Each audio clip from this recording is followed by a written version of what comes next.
Welcome back, it's Matt from NGG. I hope everyone's having a wonderful week. We are breaking a record. We hit 362 subscribers. Thank you so much for all of our indie subscribers and everyone who subscribed to our channel. On behalf of Ari, our template master, the thumbnail master for YouTube, we'd like to just welcome our new subscribers watching the news for the first time. It's been a busy week for news with PlayStation and Xbox, and we can't wait to dive right into it. So let's get going. And by the way, Canadian, go Jays go, because we are a Canadian YouTube channel. And thank you again to everybody who subscribes. Please like this page, like our videos, share our channels with your family and friends, hit that notification bell because you don't want to miss a thing. And let's get into the news all the way from Gamescon. Yes, it's been a busy festival. 2 years that we didn't have Gamescom because of COVID-19. And finally, in person, we got to see Jeff Keighley again from Summer Game Fest. And we got some look at some of the new games that are coming out at Gamescom. So, October 4th, 2022, we're going to see Overwatch 2. We saw a trailer from the new Tales of the Borderlands, and it was quite good. That's coming out October 21st this year, 2022. Call of Duty Modern Warfare 2. This is going to be a beauty. Release date October 28th, 2022. That's going to be on our channel. It's going to be our first Call of Duty game. So all those Call of Duty fans, this is for you. Sonic Frontiers, release date November 8th, 2022. For the indie gamers, Pediment looks like an interesting game. November 15th.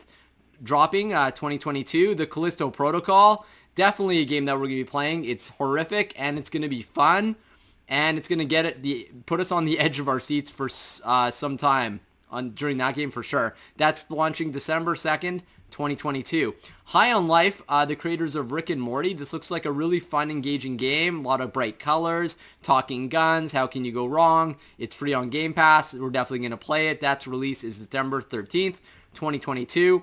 Final Fantasy VII Crisis Core Reunion drops in the winter of 2022. Somerville release date is to be announced in 2022. Party Animals, again in 2022. Dead Island 2, February 3rd, 2023. Hogwarts Legacy, which we just saw a new trailer, which really look good, which is going to be later in the news.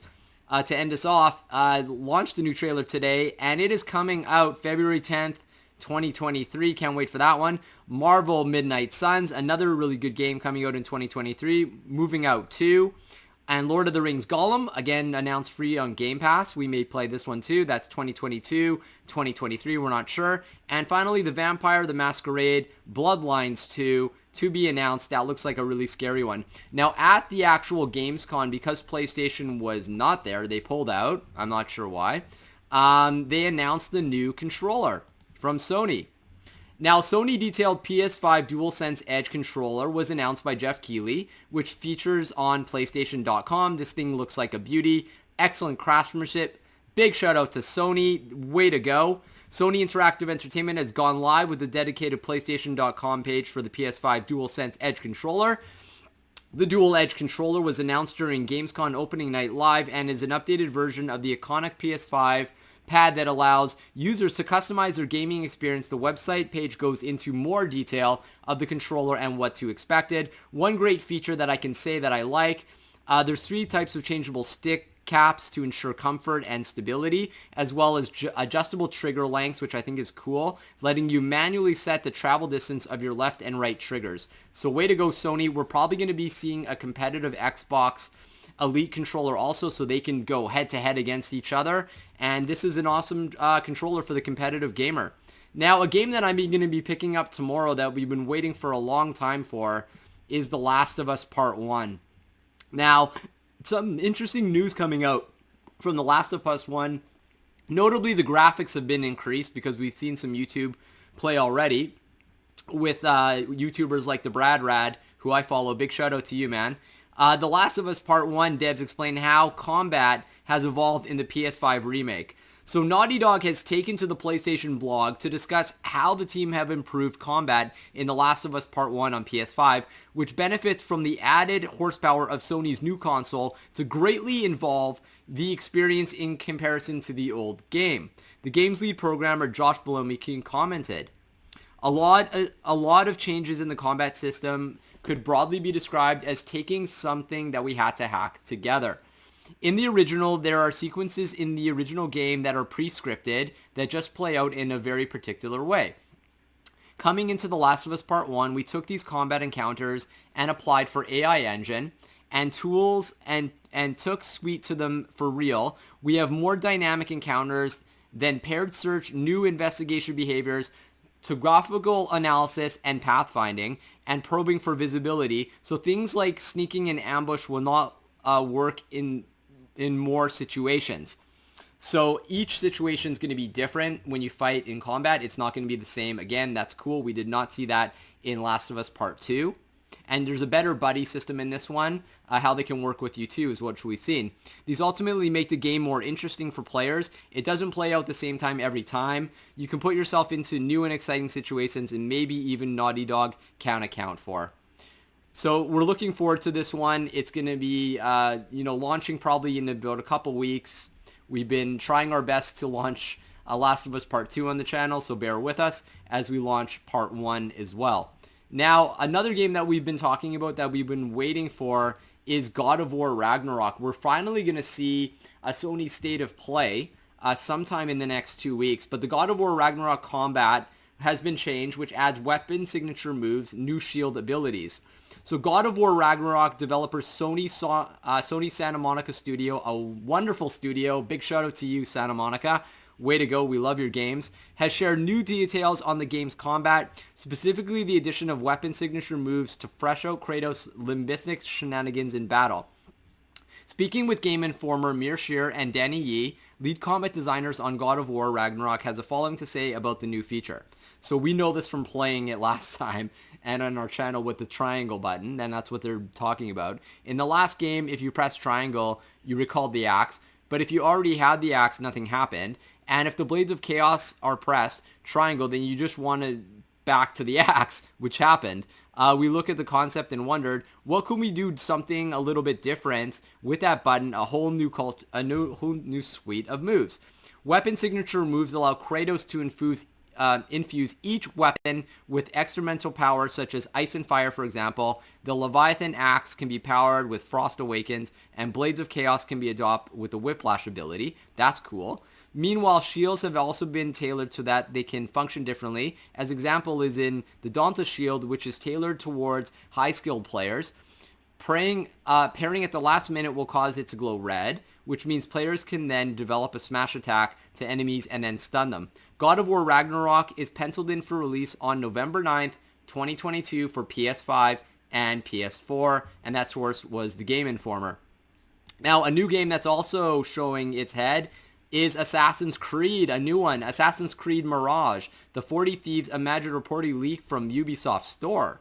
The first reported of Assassin's Creed Mirage, the numerous text installments of Ubisoft's stealth action series, this launched in spring 2023, has leaked online in the shape of art of the 40 Thieves mission. The artwork features an Ubisoft original branding on the top as it's taken from the Ubisoft store. In this, we will see presumably the main protagonist, Basim, approaching a doorway where the ominous shadow of someone wielding a sword can be seen.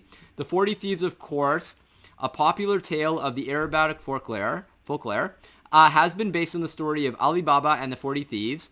If the image authentic, then it looks like Ubisoft is looking to adopt it for Mirage. Can't wait for this game. It's going to be amazing, we think. Now, Respawn, some news out of Respawn for Star Wars, and this is a big one. Respawn upcoming Star Wars FPS is being developed on Unreal Engine 5. Yes, it's going to be so amazing. Respawn has more Star Wars games than just for the upcoming sequel to Star Wars Jedi Fallen Order and Star Wars Jedi Survivor. It also is working on an FPS game with Star Wars Universe.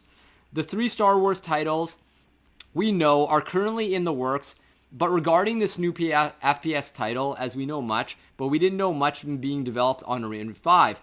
That was confirmed on Twitter when lead combat AI designer Respawn Melissa Jaknowicz, sorry if I pronounced your name wrong, Melissa, responded to the user who said that wondered what engine Respawn would be using. Janowicz was kind enough to reply and confirm that the new FPS project is made with UE5. Star Wars Jedi Survivor, the next Star Wars title we'll see from Respawn, and considering that it doesn't have a confirmed release date yet, it seems like we're always off from seeing anything concrete about this FPS title until we see some trailers. Respawn has made a name for itself in one that could be the best studio in FPS games today, turning the studio's skills that Star Wars universe comes with high expectations, so it is doubtful the studio will show anything until it's good and ready.